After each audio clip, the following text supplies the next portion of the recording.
Right at 10, 5 suspects are in custody after a deadly shooting at the Mall of Louisiana. We have the latest on this investigation. Parents in Tyler ISD say late school buses aren't just an inconvenience anymore. They're impacting class time, test days, and even sleep. What we found out about the delays. And the NFL draft is here, and Texas made some big first-round picks. Who do they get? That's coming up. All right, less than 24 hours now until our next weather impact alert, and a round of severe weather takes aim at East Texas. We've got the latest on our severe weather outlook coming up in your forecast. Live from Tyler's CBS Night.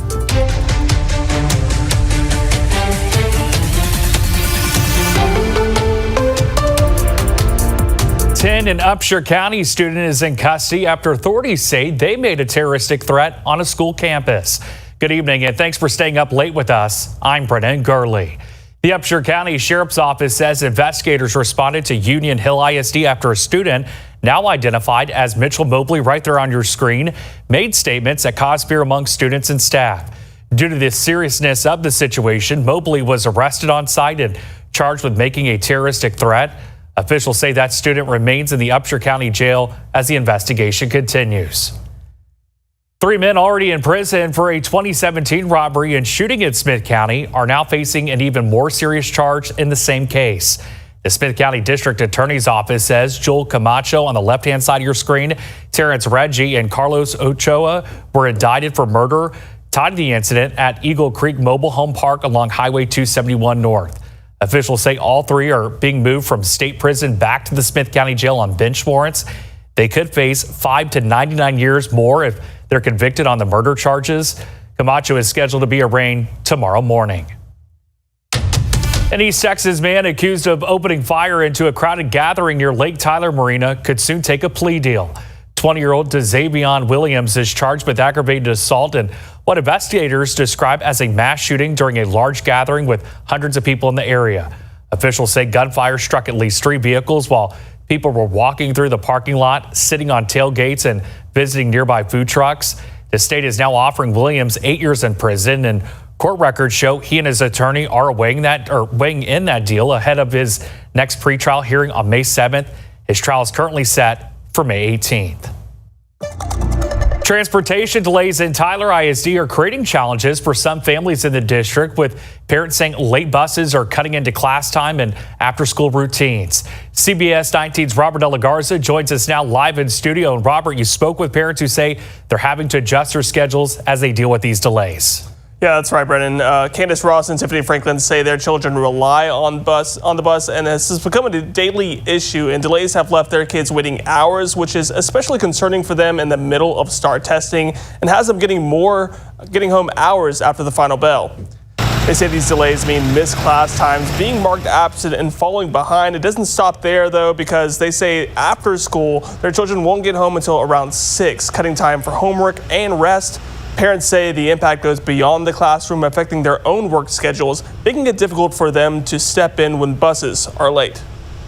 Right. So my boys, they have been getting frustrated with this because they're tired of waiting at school all the time. You know, once you get out of school, you're ready to get home. So it's starting to affect their grades. Their first period classes, they are getting a little behind. I am noticing the slipping of the grades and just having more homework to do at home that they usually would do at school. The district said in this statement they are currently down 17 bus drivers, with several more in training. They say they are working to adjust routes to make sure students are transported safely, even if that means delays. The statement says in part, quote, "We understand how important timely transportation is for our students and families. We are committed to communicating any delays as quickly and clearly as possible. Student safety remains our top priority, and we appreciate the patience and understanding of our families as we work through these challenges." Parents say they believe this issue stems from a combination of driver shortages, workload, and conditions, and hope the district can address those concerns moving forward. And with just a few weeks left in the school year, parents say they're hoping to see improvement soon. Brennan? Alrighty, Robert De La Garza in the studio. Thank you.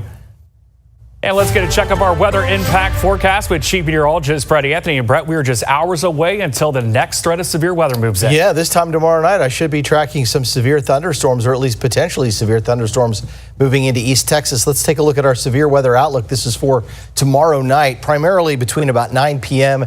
and 2 a.m. And this is what radar could look like, with strong thunderstorms moving along the I-20 corridor here up toward Mineola and Gilmer. And this signature here would reflect some strong gusty winds that could exceed 60 miles an hour, also a large hail threat. Hey, on CBS 19 Live radar, so what is this? These are birds. I don't know if you were watching at 5 or 6 o'clock, I talked about having 250 million birds flying tonight. Now, how do I know they're birds? Well, we go back a few hours, there's nothing there. We get to sunset when birds typically migrate at night, especially during the spring season. And just look at the eruption of the bird migration on radar. In fact, Birdcast says tonight, 250,000 birds predicted to fly across East Texas all the way up into the Ohio River Valley, into the Great Lakes, and all the way to the north as they find their summertime homes. Tonight's forecast, warm and humid overnight for us. We're not flying, we're sleeping nicely here with temperatures around 70 degrees, though the ceiling fans and the air conditioners will kick on. This will set the stage for a warm and humid day tomorrow. Ahead of those thunderstorms, I'll go over the latest timeline using Future Skycast in just a few minutes. Thanks, Brett. The Rusk County Sheriff's Office is investigating after reports that West Rusk ISD students may have ingested drug-laced gummies. Sheriff John Wayne Valdez says investigators are currently working the case and conducting forensic interviews with the students involved. At this time, officials are not releasing any additional details about what the gummies contained or how the students obtained them. That investigation is still in its early stages, and authorities say more information will be released as it becomes available. A Longview nurse practitioner is being remembered tonight for his life of care and compassion, even as his final act will now help save others through organ donation after a tragic crash. Friends and family say 57-year-old Joel Mack was driving home from work at Hospitality ER in Longview when the crash happened. DPS says he was struck by a driver, later identified as Kimberly Law, who was driving on the wrong side of the road. Mack was taken to a Tyler hospital where he was later declared brain dead. His family says his final act of generosity will be donating his organs to help others in need. He leaves behind a wife and 4 children. Hospitality ER said Joel Mack was one of the original members of their provider program, adding he was deeply committed to his patients, team, and above all, his beautiful family. His impact will remain part of us forever. Kimberly Law worked at Longview ISD, and the district said in part, "We are profoundly saddened by the loss of such a valued member of our community in this tragic incident. We want to acknowledge this loss and express our sincere condolences to their family." At least 1 person is dead and 5 others were injured after an apparent argument led to a shooting today at the Mall of Louisiana in Baton Rouge. Police say at least 5 suspects are in custody tonight, but the investigation is still underway. Maribel Gonzalez brings us the latest. We're not going to have this in Baton Rouge. Gunfire sent frightened shoppers at the Mall of Louisiana running and ducking for cover Thursday afternoon. Right about 1:22 this afternoon, we got reports of shots fired here at the mall in the food courtyard area. Police say the shooting was targeted following an apparent argument between 2 groups of people. Unfortunately, there were some innocent people that were in the area that might have also caused some rounds. A mall worker describes the chaos. They were crying and screaming, and I tried my best to calm them down. The majority of the victims were taken to a nearby hospital. We treated 5 victims. Unfortunately, lost 1. The other 4 are in stable condition. As the investigation continues, police are pleading for the public to provide any cell phone videos from the scene or information they may have about the shooting. If you know anything, please call Crime Stoppers. You can remain anonymous, 344-STOP. The shootout comes just days after 8 children died in a mass shooting in Shreveport, Louisiana. When asked about the recent violence, Baton Rouge Mayor President Sid Edwards said people have, quote, the right to be concerned. The devil lives everywhere. And this is one of those situations, no matter how much law enforcement you got or social programs or whatever, if someone gets in their mind that they're going to do something like this, they're going to do it. I'm Maribel Gonzalez reporting.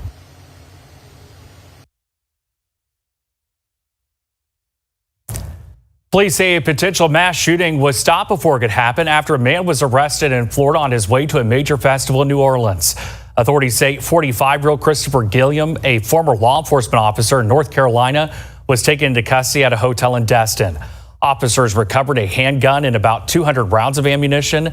Investigators say Gilliam was allegedly planning to target the New Orleans Jazz and Heritage Festival. A law enforcement source tells CBS News that he had also made statements about wanting to harm black individuals and planned what's known as suicide by cop. Gilliam now faces charges of making terroristic threats and is expected to be extradited to Louisiana. President Trump says he won't be rushed into a deal with Iran as tensions continue to rise in the region. The president also says he's ordered the U.S. military to shoot and kill any Iranian boats deploying mines in the Strait of Hormuz, adding that the Navy is ramping up mine clearing efforts in the key waterway. The conflict is now in its 8th week after he had predicted it will last no more than 6. I don't want to rush myself, because every story says, oh, Trump is under time pressure. I'm not. No. You know who's under time pressure? They are. The president also announced a 3-week extension of the ceasefire between Israel and Lebanon following talks at the White House, though it's unclear if Iranian-backed Hezbollah fighters will follow that agreement. The NTSB has released a preliminary investigative update on last month's deadly plane crash in New York City. The NTSB said clearance for a fire truck to cross an active runway and for an Air Canada regional jet to land on it was made by the same air traffic controller only minutes apart. The deadly collision happened at LaGuardia Airport on March 23rd. 2 pilots were killed and 39 people were injured. The probable cause for the collision will come in the NTSB's final report.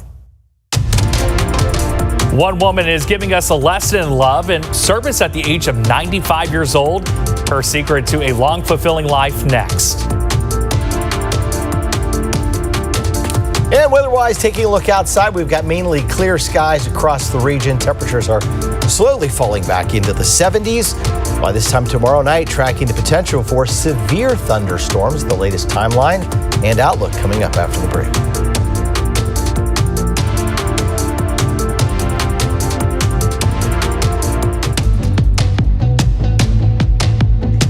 Music isn't just something you listen to. It could actually help you heal. Friday on Morning Y'all, why hundreds of pianos are popping up in unexpected places and the impact they're having on patients and visitors. Plus, meteorologist Joel Robinson has a look at your forecast. Join us dark and early on CBS 19 and streaming on CBS 19 Plus.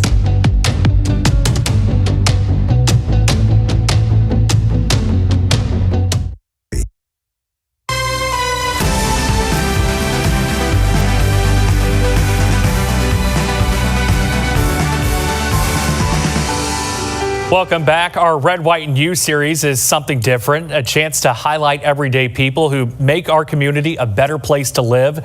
Today, we're focusing in on one 95-year-old volunteer in Texas. And as Kevin Reese shows us, she's proving it's never too late to find purpose and a little joy along the way. Let's be honest. Did you complain? Did you grumble when you had to get up to go to work today? Surgery volunteer, this is Anjanelle. Well, a woman named Anjanelle Risley. Yes, he will. Would like to have a word. You're quite welcome. I like being able to help people, and I like being busy. Anjanelle has been busy for a very long time. A Texas Health Presbyterian Denton volunteer who's worn the green volunteer vest and blazer here for 27 years and is still working. At the age of 95. I think that it helps me to stay younger. Well, it helps me to know that I help somebody else. I just enjoy it. She answers phones and helps patients navigate the surgery waiting room, a 3-hour shift at least once a week. It's amazing. I love having volunteers here, especially Anjanelle. Melissa East says Anjanelle is the oldest of 60 valuable volunteers. She has a heart of gold, and she's always willing to help out and serve in any way she can. And I'm truly grateful for having her here and all that she does. It's 12:31. On the days that the phones maybe don't ring so much, it's Minnie Mouse. Anjanelle does have company. She gives me the time. She giggles. It's 12:33. And this job, this sense of purpose, brings her joy too. You get a lot of satisfaction out of just helping other people. How much longer do you think you'll do this? Until I can't. I don't know how long it's going to be. At this age, you just have to take it day by day. And so as long as she can, Aunt Janelle and Minnie will be here to greet you and to remind all of us the value. You're welcome. Of time well spent. Thank you. Bye. In Denton, I'm Kevin Reese. I know we keep talking about the weather impact alert for tomorrow, but a scary situation is playing out in Oklahoma right now. Yeah, it looks like a bad storm in the Enid area. I'm looking at a radar image right here. This is from 8:35 this evening, so about an hour ago, about 2 hours ago. What I'm going to show you here, this is debris. So that means buildings got hit and it got lofted into the air, and the radar is seeing something that's not rain. When it sees these colors that are alike, that's rain. Those are raindrops that are similar size, similar shape. But here, when you get out into different colors, now you're seeing things, especially in that blue, that's not precipitation. It's too big to be precipitation in the green also. So we had something bad hit Enid. We've heard about some casualties up there. There'll be a lot more reported, of course, on CBS mornings tomorrow morning, and of course on Morning Yell starting at 5 a.m. Our severe weather outlook tomorrow night: slight risk or level 2 out of 5. Scattered severe thunderstorms could be found from Sulphur Springs to Canton all the way over toward Carthage up toward Jefferson. This is likely going to move in after 9 p.m. This is what radar is modeling for tomorrow night. And anytime you get a shape like that, the leading edge can sometimes pack winds up to 60 miles an hour, maybe even a little bit stronger. Saturday night seems like now most of this is going to be off to our east or off to our northeast. So we might dodge some severe weather Saturday night, but we'll wait and see if we can get a little more data on that. Severe weather risk, a low-end threat for hail and wind overall. This might get elevated tomorrow, so make sure you're checking back for updated forecasts. The tornado threat's always very low, but it is kind of there tomorrow. Flash flood threat looks pretty low, just how fast those storms are moving. Weather impact alert tomorrow, 9 p.m. to 2 a.m. Mainly the impact, again, hail damage, tree damage, or wind damage, I should say. Need here, CBS 19 app. You can stream our radar live, radar 24/7. And know where you're going to shelter if we get a severe thunderstorm warning. The good news is this is going to be out of here in time for the 4th annual Urban Kids Fishing Derby Saturday morning at Waldert Park. We're about full up on the registrations. Maybe you can sneak in, but we've basically filled up our 150 spots, and that's great news. 73 degrees Saturday for a great morning of fishing. Hope to see you all out there. Tomorrow, it's a dry day. We're cloudy to partly cloudy, highs in the mid 80s, and then here we go. Future Skycast is going to pick this up tomorrow afternoon at 4 p.m. We go to 10 p.m. Now we have that line of thunderstorms as a weak cold front moves southward and begins to stall. There it is. I mean, that is a shape that looks like a thunderstorm complex with potential to see perhaps a couple of tornado warnings embedded within that cell as it races through. It moves out about 2 a.m. and then Saturday now, as we head into the afternoon, you start to see some showers of thunderstorms flaring up there, but it looks like they just kind of skirt by. We just never really get into those. Maybe down in Mount Pleasant, Linden toward Jefferson and Gilmer by 1 a.m. Sunday, but don't really get into the brunt of those late night Saturday night thunderstorms. So that's certainly good news. But again, we'll keep you posted on any changes. Rainfall, next 7 days. Most of this is going to occur over the weekend. We're talking about a ½ inch, maybe an inch of rainfall, and it could come down. And it comes down at a time when we need it. The latest drought outlook came out today. Anywhere in brown, that's severe. Anywhere in red, that's extreme. And then look what happens the first 7 days of May. If you've been waiting for some cooler weather to return, it does. Can you believe that? We're going to see temperatures below average, and that should put a lid on severe weather chances, at least through the early parts of May. All right, tonight, partly cloudy this evening, breezy and warm, overnight lows around 70, clouds to sun tomorrow.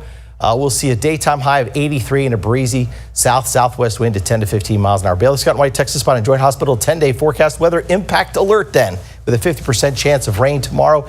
85 Saturday. Again, those isolated thunderstorms off to our northeast. Sunday's likely dry, but we have additional thunderstorms coming in Monday, Tuesday, and Wednesday with highs in the 80s. So that'll be warm and humid air, especially with those morning lows in the low 70s. And then look how much cooler it is by Thursday. 74 with morning lows falling to 56 by Friday and 49 by Saturday, and then rebounding back to 79 by Sunday. Don't forget, you can stream now on your TV or phone live radar 24/7.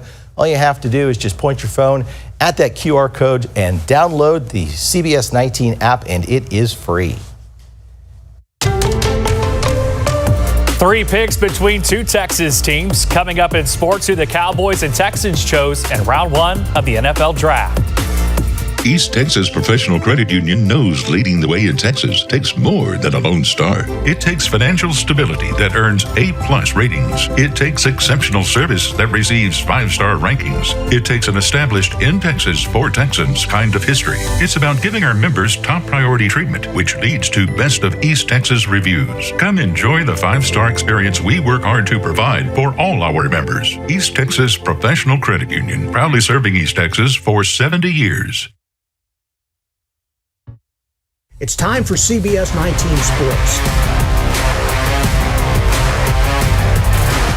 Welcome to sports. Tonight was a big day for football fans. The exciting first round of the NFL Draft just wrapped up in Pittsburgh. The Las Vegas Raiders picking up quarterback Fernando Mendoza as the first round pick as expected. But let's get into our Texas teams. The Dallas Cowboys had 2 first round picks tonight. First, trading up to take Ohio State's Caleb Downs as number 11 overall, then traded down 3 to get wide receiver Malachi Lawrence with the 23rd pick.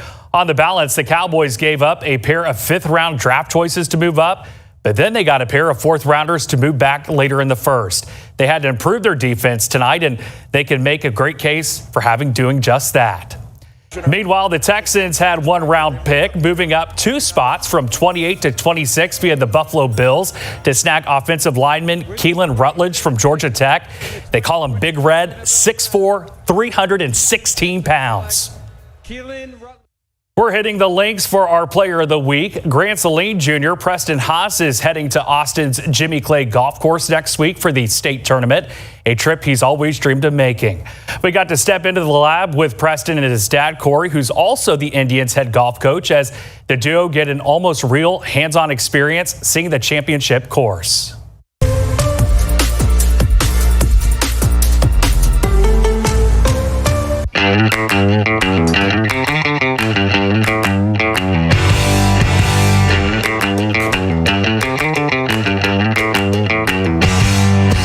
Still a good shot, though. I mean, you're a youngster. Yeah, I've loved this sport my whole life. I mean, it's been a part of my life ever since I was a little kid in a crib, honestly. It was a lot better when he was younger because I could beat him. But now he's getting to where he beats me most of the time. It's kind of the roles have turned, and I don't like it. But I'll get in there and I'll battle with him. I mean, I was just beating him in there, but that probably wouldn't last long. I'd probably fall apart. Out on the golf course, he just does things that you see on TV, honestly. I don't have to coach him a whole lot out there. It's really just trying to keep him calm, tell him jokes, try to keep him in the right frame of mind is really what I have to do. We're always joking around in tournaments. He's walking with me, making it the best, honestly, best experience of my life. Having him compete with me, telling me jokes throughout the round, keep my mind off of bad things that I might be doing, or even good things. Just having him by my side is my favorite thing. He's just more mature. He's not a freshman anymore. He's an all-around athlete. He's still trying to get to state and track. He's just doing everything he needs to do to get better in everything he's doing. So, he gets out of track practices, goes home, takes a quick cat nap, and then comes out here to the lab and starts hitting wedges and playing the golf course he's got to get ready for. Oh, I love getting into the lab. That's what we call it out here. The lab is awesome. All of our friends, my dad comes, we all come out here almost every day, honestly, and enjoy it. Being able to come out here, and especially when it's bad weather outside, not being able to go out to the course it's definitely a unique thing to be able to have. Being able to prepare for that course next week is definitely an opportunity that I need to take advantage of, and being able to perform out there next week. Just being able to make it to state finally and have this opportunity to be able to compete with all these other players. It's honestly a dream, honestly. I've looked forward to this tournament my whole life, honestly, ever since I came to Grant Saline. What Jordan thing is the wearing? And then, oh my gosh, 201? Oh golly.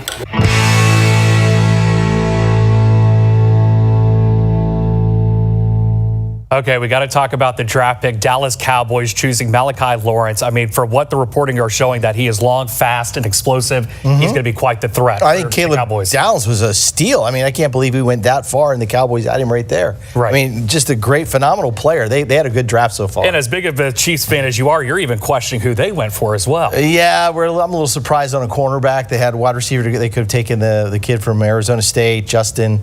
And there's a couple other people. They could have taken Downs, and they need a safety. So, yeah, it's just... And there's going to be a lot of Raiders fans after, Mendoza got picked up by them. I mean, I was never a Raiders fan before, but he's such a talent. Yeah, and I mean, it's draft night, and we really don't know how everything plays out till they get on the field, and we find out next year. And it's only night 1, too. Yeah, that's right. All righty, we'll be right back.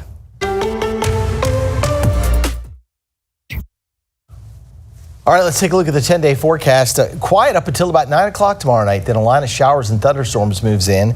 And along the line, we can find some strong or damaging wind gusts, maybe some large hail. And then Saturday night, we kind of get clipped by another cluster of thunderstorms that sort of move closer to the Arklatex, but might stretch as far west as Longview. All righty, Brad, thank you. And that does it for us here at CBS 19 News at 10. Have a good night and be safe.